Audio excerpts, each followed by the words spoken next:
May mga pag-ibig na hindi nasusukat sa dami ng yakap, halik o araw na magkasama.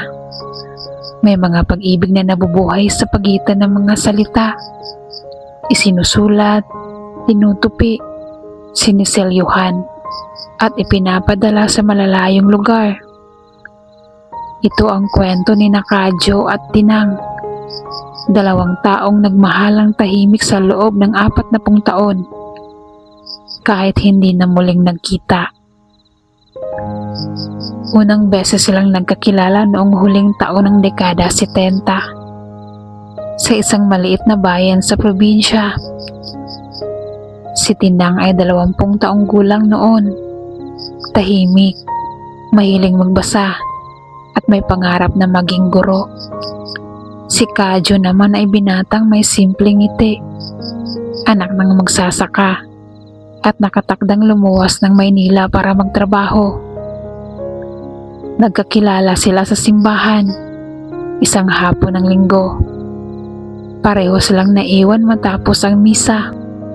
Si Tinang dahil tinutulungan niya ang matandang sakristan, at si Kadyo dahil hinihintay ang kaibigang biglang nagpaalam. Doon sila unang nag-usap. Walang engranding simula, walang matitinding salita, simpleng kumustahan lamang,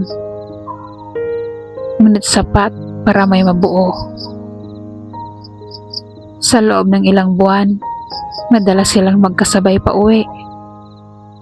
Nagkukwentuhan tungkol sa pangarap, sa buhay, at sa mga takot na bihirang sabihin sa iba. Hanggang isang araw, dumating ang liham ng trabaho para kay Kadyo. Kailangan na niyang umalis. Walang luha noong araw ng pamamaalam. Walang yakap na matagal. Isang simpleng pangako lang. Susulat ako, sabi ni Kadyo. Maghihintay ako, sagot naman ni Tinang. Dumating ang unang liham makalipas ang 1 taon. Maingat ang sulat kamay ni Kadyo.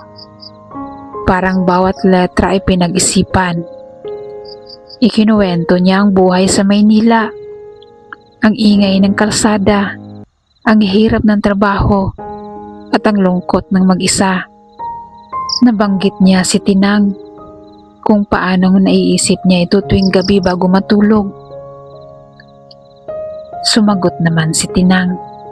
Isinalaysay niya ang tahimik na buhay sa probinsya, ang paaralang pinagtuturuan niya, ang pag-aalaga sa ina, at kung paanong tuwing may dumarating na liham, parang mas nagiging maliwanag ang buong linggo. Mula noon, naging kasunduan na nila yon, 1 sulat kada taon. Hindi nila alam kung bakit ganoon. Marahil dahil masakit ang madalas na paalala ng distansya, o marahil dahil sapat na ang 1 beses sa 1 taon para manatiling buhay ang damdamin. Dumaan ang mga taon. Sa bawat liham, may mga pagbabago. May mga panahong masaya ang sulat ni Kadyo. Na-promote siya. Nakalipat ng mas maayos na tirahan. May mga panahong mabigat, pagod, pagkadismaya, at lungkot. Si Tinang naman ay unti-unting naging kilala sa kanilang paaralan. Naging inspirasyon siya ng maraming bata. Ngunit sa bawat sulat niya, palaging maiisang pangungusap sa dulo. Nandito pa rin ako. Hindi sila nagtanong kung bakit hindi sila nagkikita. Hindi rin nila tinanong kung may iba na ba sa buhay ng bawat isa. Para bang pareho silang natatakot sa sagot. May mga pagkakataong muntik na sumulat si Kadyo ng liham na mag-aanyaya ng pagkikita. Ngunit palagi niyang tinutupi ang papel at itinatabi.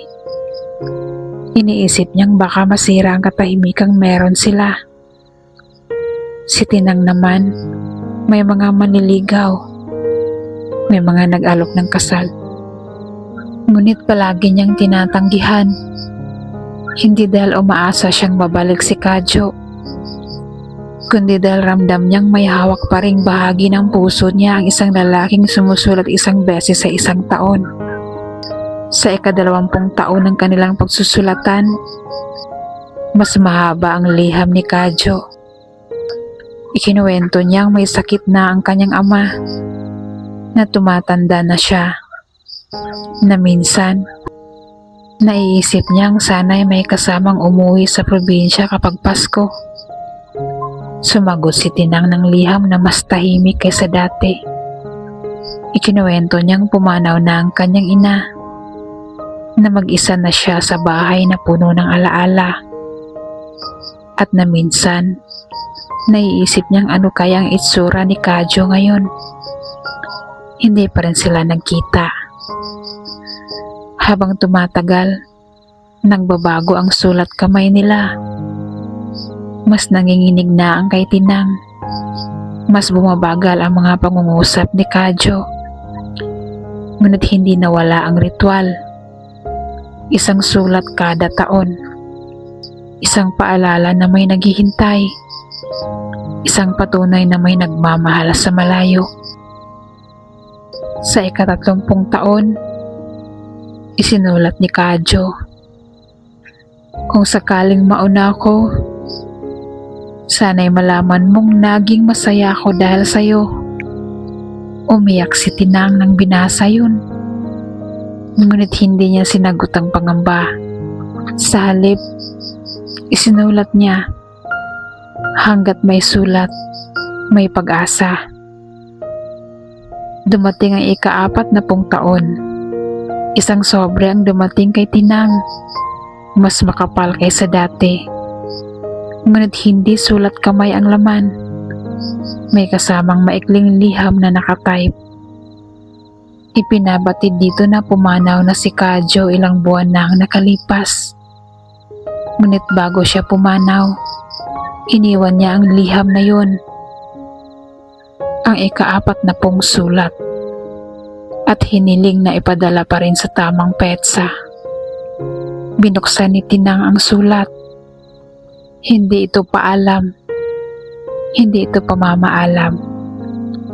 Isinulat ni Kadyo ang pasasalamat sa 40 taong paghihintay, sa mga salitang nagligtas sa kanya sa lungkot, at sa pag-ibig na hindi kailanman humingi ng kapalit.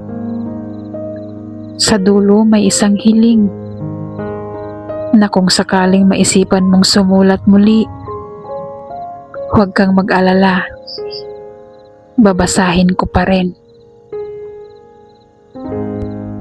Hindi na sumulat si Tinang.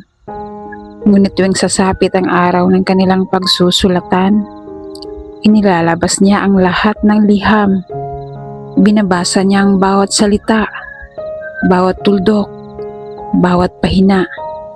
Sa kanyang puso, buhay pa rin si Kadyo, at sa katahimikan ng kanyang bahay, sa pagitan ng mga lumang papel at kupas na tinta, naninirahan ng isang pag-ibig na hindi kailanman nangailangan ng pagkikita para maging totoo. May mga pag-ibig na hindi kailangang magsama sa iisang lugar.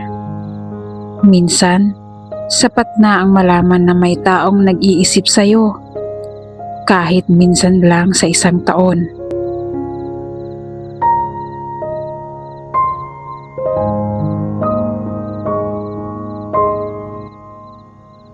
Maraming salamat sa pakikinig sa Kwento at Pahinga. Sana ay nakatulong ang munting kwento para bigyan ka ng kapayapaan at magandang pahinga. Huwag kalimutang mag-subscribe at samahan ako muli sa susunod na kwento. Hanggang sa muli, magandang gabi at mahimbing na pagtulog.